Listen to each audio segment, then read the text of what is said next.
Hello everyone, I am Vijay Singh with a new interesting topic for spoken English। और आज का हमारा topic है self introduction means how to introduce yourself in English language. अंग्रेजी में आप अपना परिचय कैसे दें। आप चाहे कक्ष में, किसी स्कूल में, कॉलेज में या जो भी इंटरव्यू में अपना इंट्रोडक्शन दें, आपका इंट्रोडक्शन बहुत ही इम्प्रेसिव और इफेक्टिव होना ही चाहिए। और आज हम उन सभी विषयों, उन सभी टॉपिक्स पर डिस्कस करेंगे जो एक प्रभावशाली इंटरव्यू में होने ही चाहिए, और हम उन टॉपिक्स पर भी डिस्कस करेंगे जो एक प्रभावशाली इंटरव्यू में नहीं होने चाहिए। तो आइए शुरुआत करते हैं। सबसे पहले जब हम कहीं अपना इंटरव्यू देने के लिए जाते हैं तो सबसे पहला जो हमारा पॉइंट होता है वो है ग्रीटिंग्स, अर्थात अभिवंदन का। तो अभिवादन हम कैसे करते हैं? दो तरीके से अभिवादन करते हैं, फॉर्मल वे से, औपचारिक तरीके से, और इनफॉर्मल वे में। फॉर्मल वे में क्या आता है? गुड मॉर्निंग, सुबह का समय 12 बजे तक का समय होता है वो गुड मॉर्निंग कहकर हम ग्रीटिंग करेंगे। दोपहर के बाद का समय गुड आफ्टरनून, शाम का समय 5 बजे के बाद का टाइम जो होता है वो गुड इवनिंग, और 5 बजे के बाद और रात को जो है गुड नाइट होता ही है। तो इस तरह से हम अपना ग्रीटिंग जो है वो गुड मॉर्निंग से या गुड आफ्टरनून से या गुड इवनिंग से या गुड नाइट से शुरुआत कर सकते हैं। और ये जो फॉर्मल वे है ये मोस्टली जब हम जॉब इंटरव्यू के लिए जाते हैं या अपने बॉस के सामने जब भी हम इंट्रोडक्शन देते हैं वहाँ हमें इसका यूज करना चाहिए।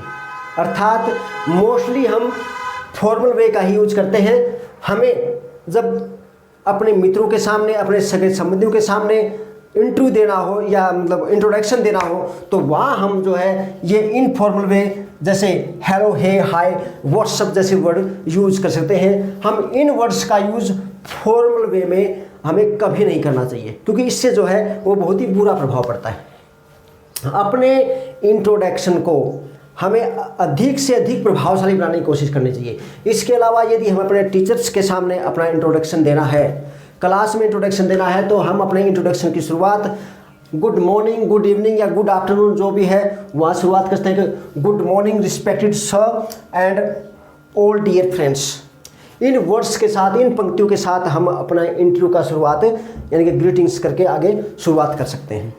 इसके अलावा अपने इंटरव्यू को आगे बढ़ाने से पहले, अपने इंट्रोडक्शन को आगे बढ़ाने से पहले हम इसमें एक या दो पंक्तियां और जोड़ सकें तो हमारा जो ग्रीटिंग्स है, हमारा जो अभिवादन है वो और भी अधिक प्रभावशाली हो जाएगा। सबसे पहले हम कहेंगे गुड मॉर्निंग या गुड आफ्टरनून या गुड इवनिंग, जो भी समय है उसके अनुसार हम कहेंगे गुड मॉर्निंग सर, मैम, एक व्यक्ति है या मैम है। यदि पूरा पैनल है, पूरी टीम है तो हम गुड मॉर्निंग एवरीवन कहेंगे।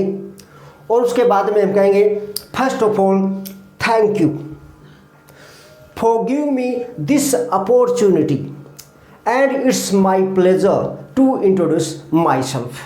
ये पंक्तियाँ अपने इंट्रोडक्शन को हम और भी अधिक प्रभावशाली बनाने के लिए यूज कर सकते हैं। उसके बाद हमारा जो सेकंड पार्ट है वो है नेम का। हमें अपने ग्रीटिंग्स के बाद अपना नेम बताना होता है, और नेम में हम नेम को भी हम दो तरीके से बताते हैं, फॉर्मल वे से और इनफॉर्मल वे से। फॉर्मल वे में जैसे my name is and your name, जो आपका नेम है यहाँ आप लिख सकते हैं माय नेम इज, या आप ये यूज आई एम का यूज करते हैं कि आई एम योर नेम। ये सबसे अधिक प्रभावशाली यदि ये रहेगा यदि आप शुरुआत करते हैं माय नेम इज से। ये फॉर्मल वे है। किसी भी संस्थान में या जो भी इंटरव्यू में जब आप इंट्रोडक्शन देते हैं तो सबसे अच्छा, सबसे प्रभावशाली नाम बताने का आपका तरीका यही रहता है।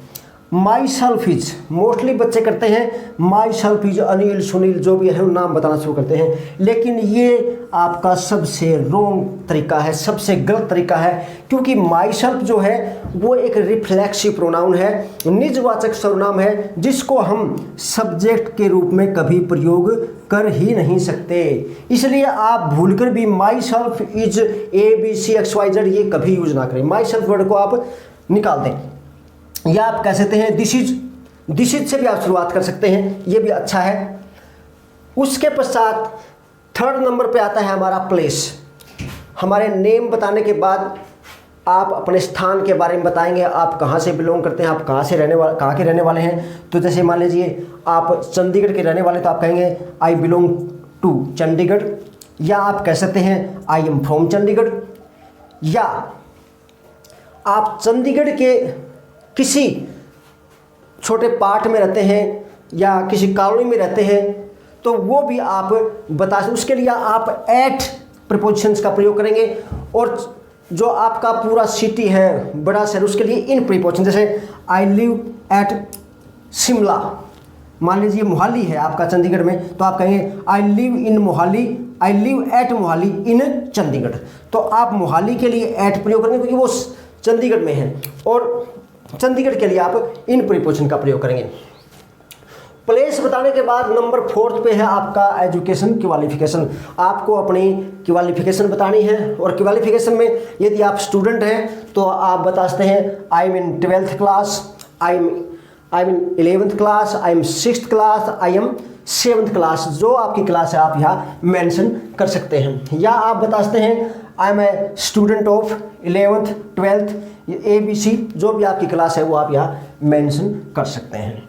या आप मान लीजिए आपने कोई डिग्री कर ली है, आपने ग्रेजुएशन कर ली है, आपने पोस्ट ग्रेजुएशन कर ली है, तो आप बता सकते हैं कि आई एम ए ग्रेजुएट और पोस्ट ग्रेजुएट। इनमें से जो भी आप है बता सकते हैं। या आप बता सकते हैं कि आई हैव डन ग्रेजुएशन या पोस्ट ग्रेजुएशन। आप इनमें से किसी भी सेंटेंस का यूज कर सकते हैं।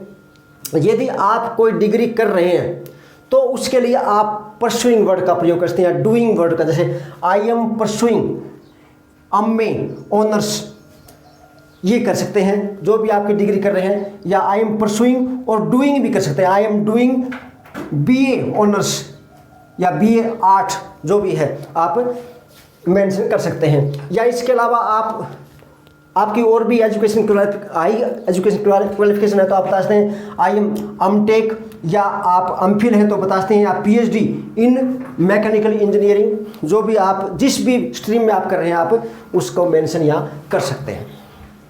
नेक्स्ट है हमारा फैमिली। अपने परिवार के बारे में हमें बताना होता है फैमिली में। और फैमिली में अपने परिवार के बताने के लिए आप फॉर्मल और इनफॉर्मल वे, 2 तरीके हैं। उनमें से सबसे अच्छा रहेगा कि आप फॉर्मल वे में ही आप बताएं, और उसके लिए आप एक लाइन है उसको आप अच्छी तरह से याद कर लें। जैसे इन माई फैमिली, मेरे परिवार में, apart from my parents, apart from के अलावा, अपार्ट फ्रॉम मीन्स के अलावा, माई पेरेंट्स मेरे माता पिता के अलावा या मेरे माता पिता को छोड़कर आपके कितने भाई या बहन हैं आप उसका मेंशन करेंगे।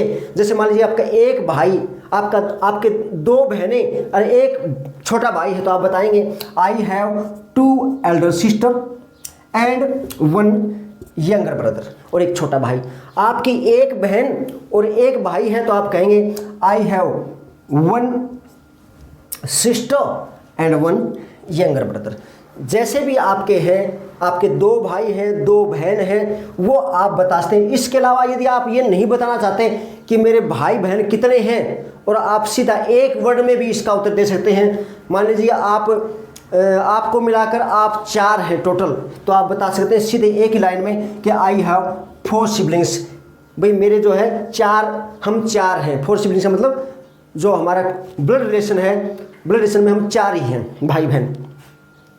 ये सबसे प्रभावशाली तरीका है अपनी फैमिली के बारे में बताने के लिए। इसके अलावा यदि आप बताना चाहें अपने माता पिता के बारे में बता सकते हैं कि my father's name is mister ABC, जो है आप बताएंगे, और उसके बारे में वो क्या कर रहे हैं, कहाँ हैं, ये बताएंगे कि he is a government servant है तो बताएं, या सेल्फ एम्प्लॉयड है या प्राइवेट सर्वेंट है, तो आप इनमें से किसी एक का जो भी है बता सकते हैं। उसके बाद अपनी मदर्स के बारे में कि my mother's name is Mrs, जो भी है बताइए वो क्या है, she is a government servant, self employed या प्राइवेट सर्वेंट, जो भी है आप इनमें से चूज कर सकते हैं। इसके अलावा ये यहाँ तक बताने के, यदि आप ये ऊपर वाला नहीं बताते हैं और नीचे वाला बताते हैं तो लास्ट में आप बता सकते हैं कि आप कितने भाई बहन हैं। इन लाइंस को भी इसके साथ आप ऐड करेंगे कि I have 2 Elder sister and 1 younger brother. तो इस तरह से आप अपनी पूरी फैमिली के बारे में इन 2-4 पंक्तियों को बोलकर बता सकते हैं। हमारा जो अगला जो नेक्स्ट पार्ट है वो है एक्सपीरियंस का। आप अपने काम के अनुभव के बारे में बताएंगे कि आपने कहाँ काम किया है, तो उसके लिए, और यदि आपने कोई काम नहीं किया है तो आप बता देंगे कि आई एम ए फ्रेशर, कि मैं बिल्कुल फ्रेशर हूँ, मेरा कोई अनुभव नहीं है। तो आप सिर्फ ये लाइन है वो यूज कर सकते हैं। और यदि आपका कोई अनुभव है तो आप बताएंगे कि I have 1 year experience in, और यहाँ उस संस्था का नाम बताएंगे जिस संस्था में आपने काम किया है। 1 ईयर, 2 ईयर, 3 ईयर, 4 ईयर जो भी है आप वहाँ यहाँ आप बता सकते हैं और संस्था का नाम लिख सकते हैं।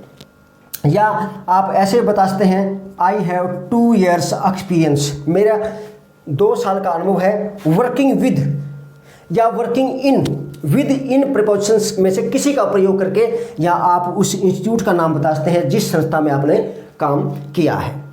और अंत में आप बताएंगे अपनी हॉबी के बारे में, क्योंकि जब आप इंट्रोडक्शन दे रहे होते हैं तो आप अपने बारे में प्रश्न जो है वो बताएंगे अपनी हॉबी के बारे में, आपकी हॉबी क्या है। तो आप बता सकते हैं कि माई हॉबी इज, क्या है आपकी हॉबी?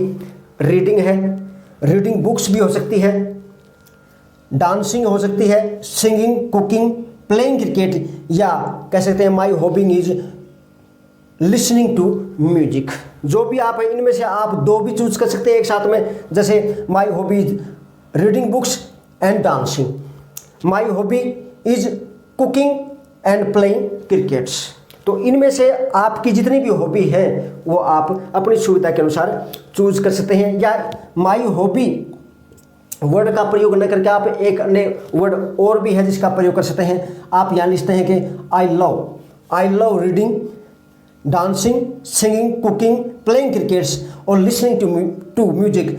तो यहाँ माई हॉबी वर्ड को हटा के आप लिख सकते हैं आई लव वर्ड के साथ भी इसकी शुरुआत कर सकते हैं। तो इस तरह से ये हमारे पॉइंट हैं इंट्रोडक्शन के, सेल्फ इंट्रोडक्शन के। यदि इन मेंशन किए हुए सभी पॉइंट्स को आप ध्यान में रखते हुए आप कहीं भी जाते हैं और वहाँ अपना इंट्रोडक्शन देते हैं तो मैं आपको गारंटी के साथ कह सकता हूँ कि आपका इंट्रो बहुत ही इम्प्रेसिव और इफ़ेक्टिव होगा। इस तरह से यदि वीडियो आपको अच्छी लगे, आपको यूजफुल लगे, तो वीडियो को लाइक और चैनल को सब्सक्राइब जरूर।